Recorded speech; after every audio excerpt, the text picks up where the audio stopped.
Welcome back to Chedher, brought to you by JP Morgan Chase, the bank that advances women everywhere.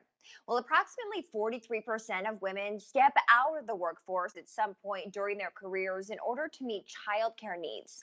Our next guest has been there, done that, and is now on a mission to help women everywhere build the life that they want. Joining me now is Claudia Reuter, host of the 43% podcast and author of Yes, You Can Do This, How Women Start Up, Scale Up, and Build the Life that They Want. Claudia, it's fabulous to have you with us this morning. I want to go back in time before the coronavirus. What were some of the biggest obstacles that you witnessed women would face in their careers? Sure. I think women face challenges throughout their careers. But one of the things we don't talk a lot about is the fact that 85% of women do become mothers at some point. And the way in which our workday is structured, the way in which the school day is structured, and certainly the way in which we approach childcare really doesn't consider the whole person in their career pathway. So, the average age at which women have kids right now is around 30. That's also about the age at which many people are up for promotions. And we all know that there's a motherhood penalty that's long overdue to come undone. Mm-hmm. And how could the pandemic actually help to replace the motherhood penalty that you talk about with a motherhood reward?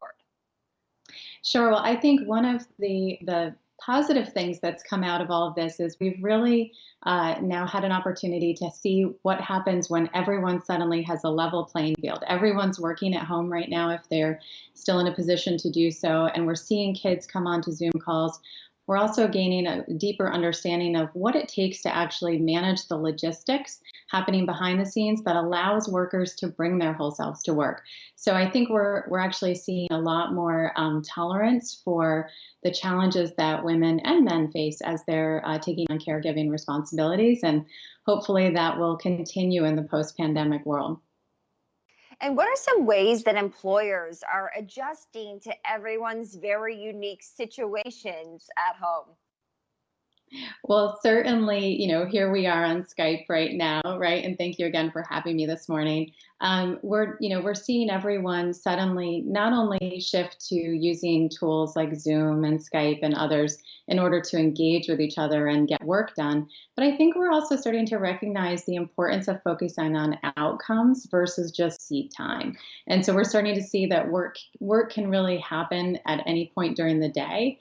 And thinking about the ways in which to be flexible with employees, to allow for that flexibility that allows them to actually in some ways enhance their work. We've also seen companies just in the last 2 weeks, ranging from Twitter to Facebook, say that these are practices they're going to be continuing.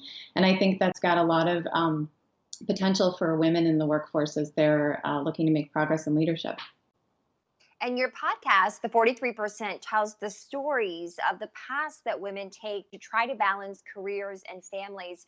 So explain why you launched the podcast and any stories over your course of doing them that have stood out to you.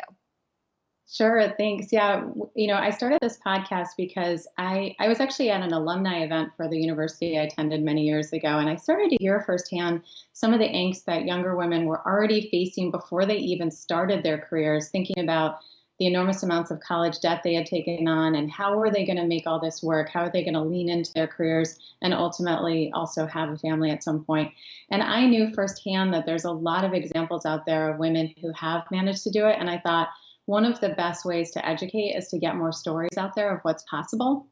So I thought, okay, I'm just going to start interviewing people in my network and people I know who have stepped away or have managed to make things work, and hopefully shine a light on some of that. I've interviewed so many wonderful people, ranging from CEOs to authors to executives to people who are currently staying at home. One of the first person I interviewed was Linda Zecker, who's a board director and was the former CEO of Houghton Mifflin Harcourt. And on the show, she shared her experience of stepping away, not when her son was really little, but rather when he was in middle school. And I thought that was such an enlightening story for people to hear, that you can really have extreme success in your career and still have a very nonlinear career path. Such great advice. You also have a book about how women can build the life that they want. And so what were some of the findings that you came across when doing the research? Yeah, I really wanted to write a book to encourage women to consider entrepreneurship because I believe that if we're going to ultimately change the stats on leadership, one way to do that is by starting more companies.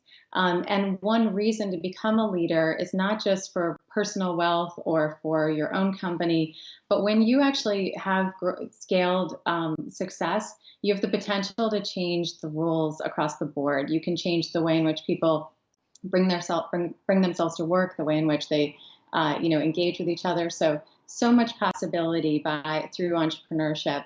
When I was researching for the book, I was looking at what are some of the barriers that women are currently facing and why are they there. And what I really uncovered was that there's a combination of factors I think that have really come into play. One, there are studies that show there's quite a bit of conditioning that happens in early education that actually encourages girls, for example, to become more compliant, less risk averse. There's studies that indicate that we do internalize unconscious bias and that impacts the way in which we engage with each other.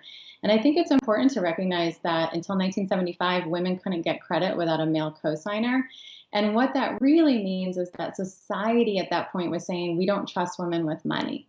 And the idea that that message got ingrained in folks and passed down is something we need to educate on and undo from a messaging standpoint internally. So when I put together the book, I put together a series of characters to help outline what some of these experiences can look like and how people can overcome them with practical examples, and then provide takeaway resources that people can use to actually start building a business that works for them today, with tips ranging from overcoming unconscious bias to how to practice affirmations to see yourself as successful until maybe society does, to truly tactical resources like building pitch decks and working on financial models. Claudia, I wish we had more time with you. Such a fascinating conversation. That's Claudia Reuter, host of the 43% podcast and author of Yes, You Can Do This, How Women Start Up, Scale Up, and Build the Life They Want. Thank you.